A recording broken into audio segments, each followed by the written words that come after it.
Hello, this is Dr. Shiva, and I'm running for United States Senate against Elizabeth Warren in Massachusetts. I want to share with you, as I promised, why it was right for President Trump to exit from the Paris Accords. The presentation I'm going to give you is a very objective one.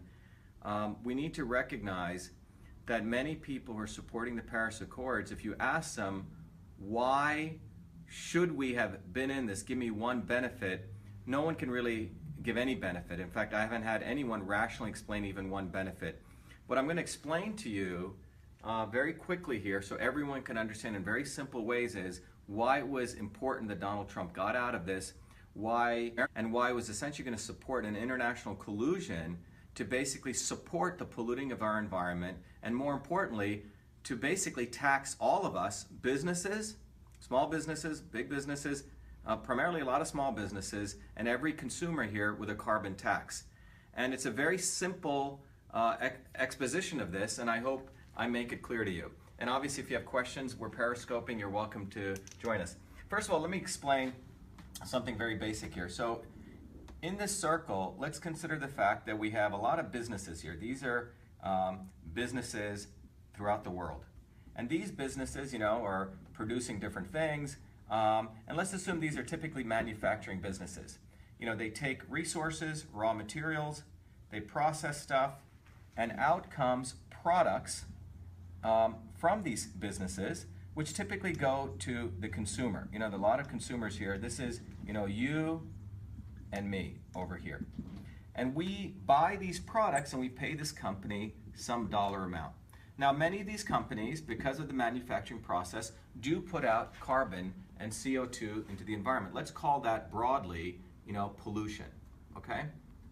Pollution in the term of CO2, all right? So these are these greenhouse gases that they emit into the atmosphere. This is, let's call it before the Paris Accords. This is what's taking place. Again, businesses take resources, they create products, we buy them, and we pay some fee for them, and these businesses have been polluting. Now, has anything changed post the Paris Accords? And let's use the date 2030, as this is supposed to be an important date per the Paris Accords. So what happens here? Here again, I'm going to draw the same circle. We have the businesses, and let's put the year now 2030. And what occurs in 2030? These businesses still exist, let's say. Again, these are the businesses. And they are creating products, as I mentioned before, to us as consumers. Same situation. This is again you and me. And these consumers pay some fee for these products. And guess what? They're still polluting. And I'll give you some numbers on this. In fact, they're polluting a lot more, as we'll see. But something very interesting happens. For the pollution they do, they have to now pay an organization, which I'm going to call, in double quotes, the IPCC. And this group is composed of people like Al Gore, people like the Bushes, many people from the commodities market, and essentially a global elite in here, quote-unquote scientists. A dollar goes here, dollars go in, and these people deliver these people something called carbon credits. And what this allows these companies to do now is to pollute, but in order to pollute, they have to pay this organization a fee, and this organization issues carbon credits. In fact, it gets even more interesting. These carbon credits, if you look at the commodities market, the global commodities market, these carbon credits are bought and sold here on this commodities market to people. And this generates the ability for this group to generate trillions, not billions, let me explain, trillions of dollars in new source of wealth.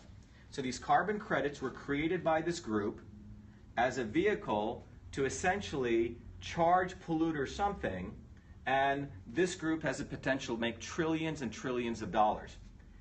So how did this all happen, and what was the Paris Accords? Well, the front end for this entire organization, by the way, Al Gore substantially, at a certain point, monopolized, had access to a large number of carbon credits, which he had accumulated, and his goal was to have a payday by forcing these businesses in the future, around post-2030, to buy these carbon credits. And if you actually look at this, the IPCC's PR, I call it their PR machine, was what we call the Paris Accords. The Paris Accords was really their PR engine to get this out as though everyone needed to get on board.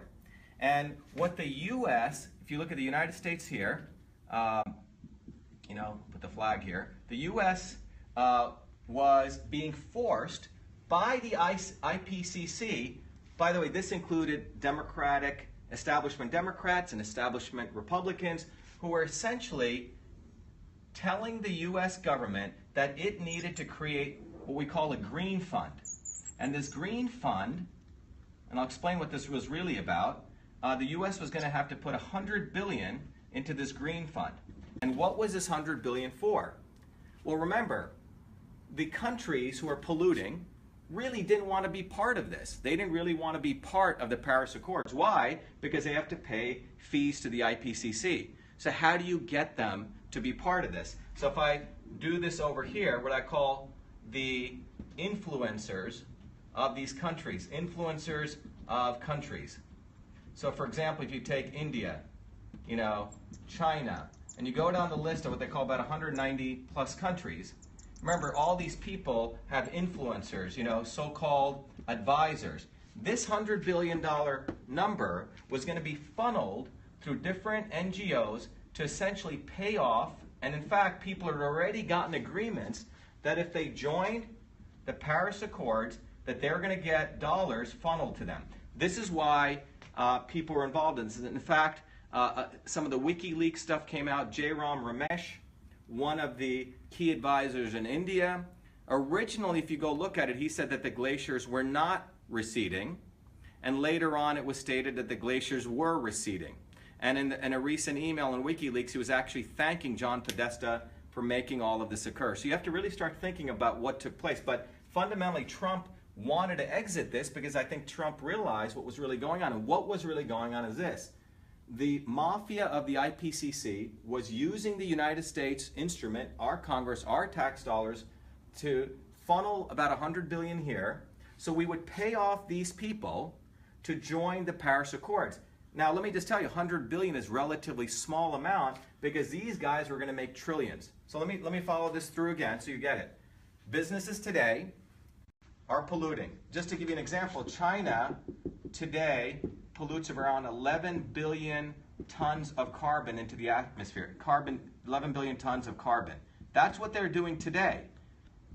By 2030, or between now and 2030, guess what? China's still allowed to pollute. In fact, China is allowed to go up to 22 billion tons, which means they're allowed to go 11 billion tons in carbon, which means they're going to pollute more. They're going to double their pollution during this period. No penalties. And that's how they got China to join.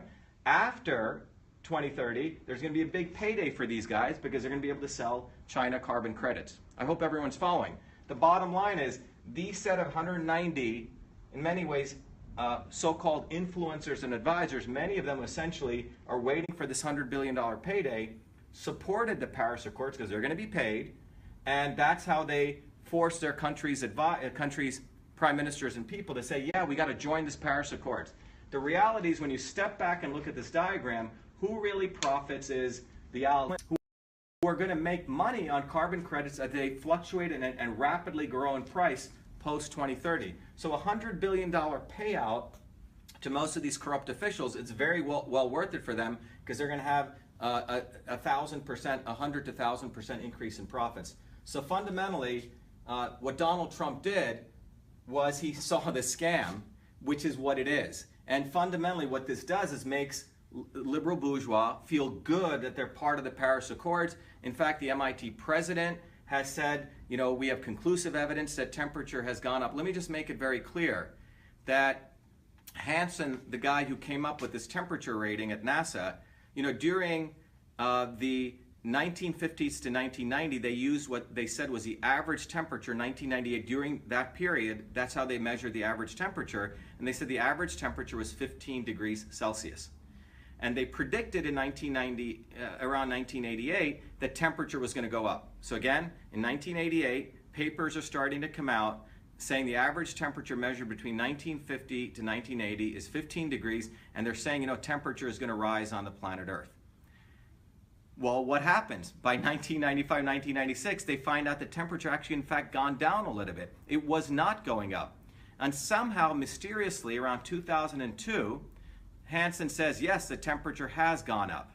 And how did he get it to go up? He got it to go up by saying that the average temperature is now 14 degrees. He actually changed the goalpost. Before it's 15, he said now it's 14, and he said we're measuring 14.64. So what they did was a complete lie, and in fact this changing of the goalpost was done in an email. All of this is written in a beautiful article by Arvind Kumar in American Thinker called 14 is the new 15, or 14 is the new 15, exactly. So you should go read it by Arvind Kumar in American Thinker. He lays it out very beautifully. But the bottom line is, there is no conclusive evidence that the temperature has gone up. If you look at the facts, this entire process really profits this group. The reality is China is going to continue to pollute 2x, 200% more. India also gets to pollute from 2 billion to 4 billion. In fact, we're going to drop our carbon emissions from 5 billion to 4 billion. So this entire process is really a big racket. So all of us, when I go back to this as a consumer, guess what? In the future, we're actually going to pay more for products. Businesses are going to be charged more. So businesses are paying taxes. Each consumer's product is going to go up. These guys up here are the ones who are going to make money. So extremely good that Donald Trump pulled out of this. This was a patriotic thing to do. And we need to start really exposing the mainstream media and the elite academics who are all actually behind this. Thank you.